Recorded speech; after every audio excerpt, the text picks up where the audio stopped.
5 শতাব্দীর ইতিহাস, সুলতানি আমলের নীরব সাক্ষী।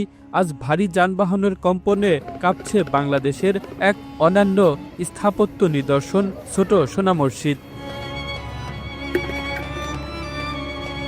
চাঁপাইনবাবগঞ্জ সোনা মসজিদ স্থলবন্দর সড়কের পাশেই দাঁড়িয়ে আছে এই ঐতিহাসিক স্থাপনাটি। প্রতিদিন এই সড়ক দিয়ে 20 থেকে 70 টন বোঝাই প্রায় 8 শতাধিক ভারী যান চলাচল করছে। এর ফলে সৃষ্টি হওয়া তীব্র কম্পনে ক্ষতিগ্রস্ত হচ্ছে প্রায় 550 বছর আগে সুলতান আলাউদ্দিন হোসেন শাহের আমলে নির্মিত এই মসজিদটি।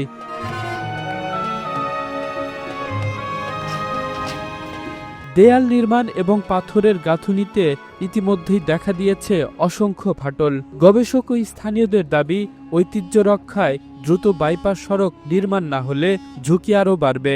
এখনই যথাযথ রক্ষণাবেক্ষণ না করলে কালের সাক্ষী হয়ে দাঁড়িয়ে থাকা এই স্থাপনাটি একসময় ধ্বংসের মুখে পড়বে বলে আশঙ্কা করছেন গবেষকরা। আমি রাজশাহী শহর থেকে এসেছিলাম সোনা মসজিদ ঘোরার জন্য।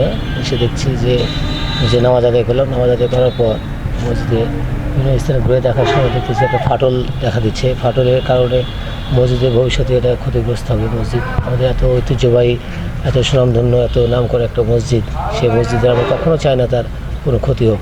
এই জন্য আমি বিশেষভাবে অনুরোধ করব, এই সংশ্লিষ্ট যে কর্তৃপক্ষগুলো আছেন তাদের কাছে বিশেষভাবে অনুরোধ করবো তারা যেন এটা সংস্কারের ব্যবস্থা নেয়। এই ঐতিহ্যবাহী সোনা মসজিদটি অনেক পুরাতন এবং ঐতিহ্যবাহী, সবাই এক নামে চেনে। তো সেক্ষেত্রে আমাদের এই মসজিদের পশ্চিম পাশ দিয়ে যে রাস্তাটা মানে চলে গেছে, সেই রাস্তা দিয়ে অনেক ভারী যানবাহন যাওয়ার কারণে, বড় বড় ট্রাক যাচ্ছে, অনেক টন মাল যাচ্ছে, সেই কারণে যাওয়ার কারণে আমাদের এই মসজিদটা কম্পন সৃষ্টি হয়। এই কম্পন সৃষ্টি হওয়ার কারণে মসজিদটা বিভিন্ন জায়গায় ফাটলের দেখা দিচ্ছে। এই অত্র এলাকারই মানুষ একজন, আমার ডিপার্টমেন্টে চাকরি করেছি কিছুদিন।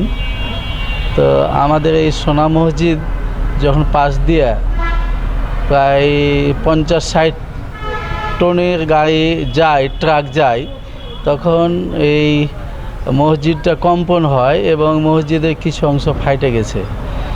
আওয়ামী লীগ সরকার যখন ছিল তখনও আমরা এটা আবেদন করেছিলাম যে বাইপাস যেন হয়, কিন্তু বাইপাস না হয়ে আমাদের এই পাশ দিয়েই রাস্তাটাকে মানে ঢালাই করছে। কিন্তু এই ঢালাইটা আমার উপযুক্ত না। এটা বাইপাস করা হলে মসজিদটা আমাদের রক্ষা হবে। প্রায় 550 বছরের মসজিদ, এটা যুগে যুগে থাকবে, মানুষ আসবে, দেখবে, পরিদর্শন করবে। মসজিদটাকে রক্ষা করার জন্য বাইপাস করলে আমি এটাতে সন্তোষজনক হব। 2004-05 অর্থ বছরে সীমানা প্রাচীর নির্মাণ ছাড়া সংরক্ষণে আর কোনো কার্যকর উদ্যোগ নেওয়া হয়নি। পরিকল্পনা থাকলেও বাস্তবায়ন হয়নি এখনো। প্রতিদিন দেশ বিদেশ থেকে শতাধিক পর্যটক আসছেন এখানে, কিন্তু ফাটল ধরা দেয়াল দেখে উদ্বেগ প্রকাশ করছেন দর্শনার্থী ও স্থানীয়রা। আমি যখন মসজিদে নামাজ পড়ি বা মসজিদে থাকি, তখন মসজিদের পশ্চিম সাইডে একটা রাস্তা আছে, 0 পয়েন্ট, যেটা পোর্ট থেকে যে যানবাহনগুলো যায় পাথর নিয়ে বা অন্য কিছু পণ্য নিয়ে, ওই ট্রাক যাওয়ার কারণে মসজিদের ভিতরটা ভাইব্রেশন হয়, কম্পন তৈরি হয়। এমন কম্পন তৈরি হয় যে মনে হয় যে এই কম্পনে মনে হয় মসজিদটা ভেঙে পড়বে। অনেক মানে ভয়ঙ্কর ধরনের ভাইব্রেশন, কম্পনের কারণে, কাঁপুনির কারণে অনেক জায়গায় মসজিদের ফাটল দেখা দিয়েছে বড় বড়। তো আমি এই বিষয়ে বর্তমান যারা সরকারের দায়িত্বে আছেন, প্রত্নতাত্ত্বিক ডিপার্টমেন্টে যারা আছেন, ঊর্ধ্বতন কর্মকর্তা, সরকারের প্রতি আমার বিশেষ অনুরোধ যে এই মসজিদ হচ্ছে জাতির শ্রেষ্ঠ একটা ঐতিহ্য। এই ঐতিহ্যকে সংরক্ষণ করার জন্য, টেকসই করার জন্য, ধরে রাখার জন্য একটা বাইপাস রাস্তার জন্য বিশেষভাবে অনুরোধ থাকলো।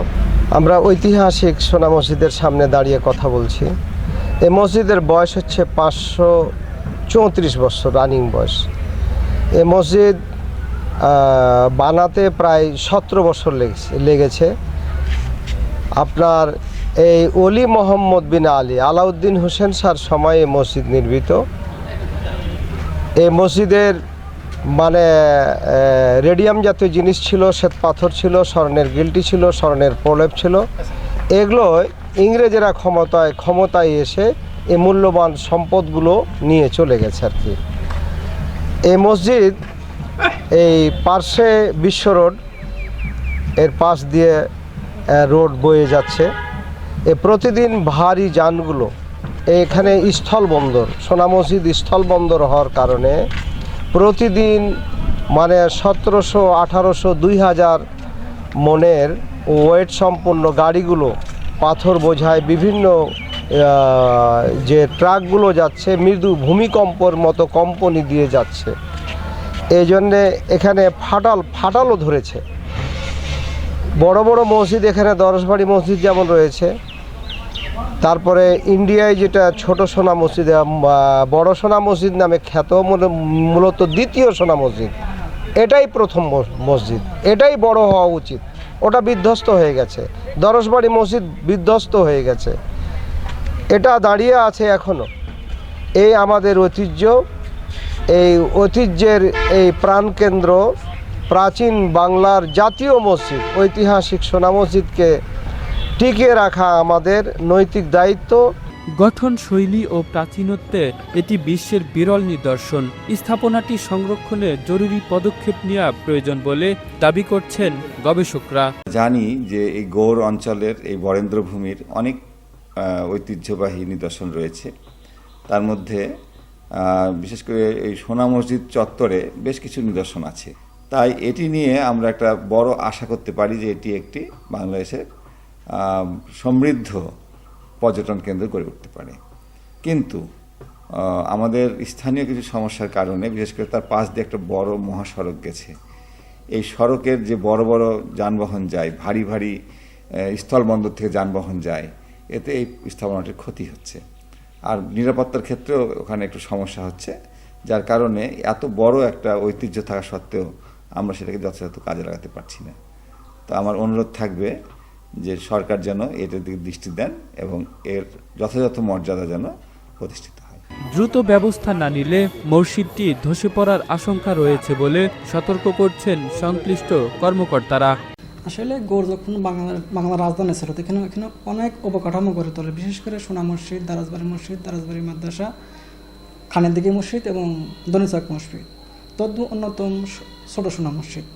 ছোট সোনা মসজিদ এক ধরনের গ্রানাইট পাথর দ্বারা তৈরি, বিভিন্ন নকশা খচিত, যা দর্শকদের অনেক অনুমতি জাগ্রত তোলে। কিন্তু একটা বিষয়, আমাদের এখানে ছোট সোনা মসজিদের একদম পশ্চিমে একদম সাত দিয়ে একটা হাইওয়ে রোড চলে গেছে, যেখানে ল্যান্ডপোর্ট থেকে প্রায় 40 থেকে 50 টনের ভারী যানবাহন এখানে যাতায়াত করে, যা আমাদের যে গ্রানাইট পাথরগুলো আছে একটার একটা লাগানো, আমাদের অনেক কম্পন অনুমত হয়। এবং আমাদের এই ঐতিহাসিক স্থাপনা চাঁপাইনবাবগঞ্জের জন্য একটা পর্যটন কেন্দ্র, এখানে কম্পন অনুমত হলে বিভিন্ন পাথর, খুশি এবং অনেক ঝুঁকিমুক্ত আছে। তা আমাদের প্রতিনিয়ত বিভাগ থেকে সড়ক বিভাগের সাথে 2বার কথাও আমার 2 বৈঠকটা হয়েছে। সড়ক বিভাগ আমাদের দেখাইছে যে এখানে বাইপাস করার একটা যে নকশা ছিল, সে নকশাটা ওদের জমি অধিগ্রহণ করার নাকি ওরকম অর্থ বরাদ্দ পায় নাই। আমাদের দপ্তর থেকে প্রাণপণে চেষ্টা করে যাচ্ছে সোনা মসজিদকে রক্ষার্থে। ছোট সোনা মসজিদের পশ্চিম সাইডে একটা বাইপাস একটা পরিকল্পনা। এখন আমি আরও দৃষ্টি আকর্ষণ করছি স্থানীয় প্রশাসন, স্থানীয় রাজনীতিবিদ এবং সড়ক বিভাগের, যে সোনা মসজিদ রক্ষার্থে এই বাইপাসটা অতীব জরুরি। নতুন বাইপাস নয়, বিদ্যমান সড়কেই কম্পন নিরোধক মহাসড়ক নির্মাণের পরিকল্পনার কথা জানিয়েছে সড়ক ও জনপথ বিভাগ। 1994 যেটা এক্সিস্টিং করিডোর আছে, প্রায় 1994 সালের দিকে নির্মিত হয়। তো তারপর আসলে দীর্ঘ 30 বছর পরে এই রাস্তাটা এক্সিস্টিং করিডোর ওয়াইডেনিং এবং স্ট্রেংথেনিং কাজ চলমান আছে। সেটা আমরা 10.3-তে উন্নতিকরণ করছি, যেহেতু এটা ল্যান্ডপোর্ট কানেক্টিং একটা মহাসড়ক এবং খুবই ইনভাইটেবল পার্ট আমি যদি চিন্তা করি এই জেলার। তো এই কানেক্টিং যে করিডোরটা, তার সোনা মসজিদ ল্যান্ডপোর্ট যেটা, সেইটার প্রায় 2 কিলোমিটার সামনে একটা সুলতানি আমাদের একটা স্থাপনা আছে প্রায় 550 বছর আগে, ছোট সোনা মসজিদ আমরা বলি যেটা। তো এই মহাসড়কটা আসলে যে সোনা মসজিদ, সেটার বাউন্ডারি লাইন যেটা আছে, বাউন্ডারি লাইনের পাশেই অবস্থিত। তো আমরা যেহেতু এটা একটা ট্র্যাডিশনাল বা এটা historical place plus tourism park এই ডিস্ট্রিক্টের বলা যায়, তো তারই অংশ হিসাবে আবার পোর্ট কানেক্টিং জেলা, তারই অংশ হিসাবে আমরা এই অংশটুকুতে যেন সোনা মসজিদটাকে রক্ষা করা সোনা মসজিদ যেন তার ট্র্যাডিশনালিজম বা তার যে স্থায়িত্ব আছে সেটাকে ধরে রাখতে পারে, প্লাস হচ্ছে যে আমার এই এলাকার বা এই যে পোর্ট, এই পোর্ট কানেক্টিং যেন নেটওয়ার্ক আরও স্ট্যান্ডার্ড মানে উন্নীতকরণ হতে পারে। এই দুইটা পার্টকে সামনে রেখেই একটা বাইল্যাটারাল সলিউশন আমরা এখানে ইমপ্লিমেন্ট করার চেষ্টা করছি, সেটা ডেফিনেটলি টেকনিক্যালি ভায়াবল। একটা হচ্ছে যে এই অংশটুকুতে সোনা মসজিদের যেন টায়ার বা গাড়ি যে চলাচল করে হেভি ভেহিকেলগুলো, সেটার যে ভাইব্রেশন তৈরি হয় সেইটাকে ট্যাকল দেওয়া বা সেটাকে মিটিগেট করা, সেই পারপাজে অ্যাটলিস্ট এই করিডোরটুকু, এই অংশটুকুতে আমরা পুরোটাই রিজিড পেভমেন্ট অবস্থান রাখবো। কারণ রিজিড পেভমেন্ট রাখলে দেখা যাচ্ছে যে আমার যে গাড়ির যে ভাইব্রেশন বা যে নয়েজ ভাইব্রেশন তৈরি হয় সেইটা কিছুটা হলেও প্রোপাগেশনটা মিটিগেট করা যাবে, 1 নাম্বার। 2 নাম্বার যেটা হচ্ছে যে ভাইব্রেশনের যেন প্রোপাগেশনটা কমানো যায় সেটার উদ্দেশ্যে একটা ভাইব্রেশন ব্যারিয়ার আমরা ইমপ্লিমেন্ট করব। সেটা হচ্ছে যে এই ছোট সোনা মসজিদ যেটা আছে সেটার বাউন্ডারি ওয়াল বরাবর। দেশ বিদেশের দর্শনার্থীদের আকর্ষণের কেন্দ্র ঐতিহাসিক ছোট সোনা মসজিদ, এই অমূল্য ঐতিহ্য রক্ষায় দ্রুত কার্যকর পদক্ষেপ এখন সময়ের দাবি। ইতিহাস ভেঙে পড়ার আগে সিদ্ধান্ত নিতে হবে আজই, নইলে ভবিষ্যৎ প্রজন্ম দেখবে শুধু ধ্বংসস্তূপ, আর হারিয়ে যাবে বাংলার সুলতানি ঐতিহ্যের এক উজ্জ্বল অধ্যায়। Kamrul Islam, Asian television.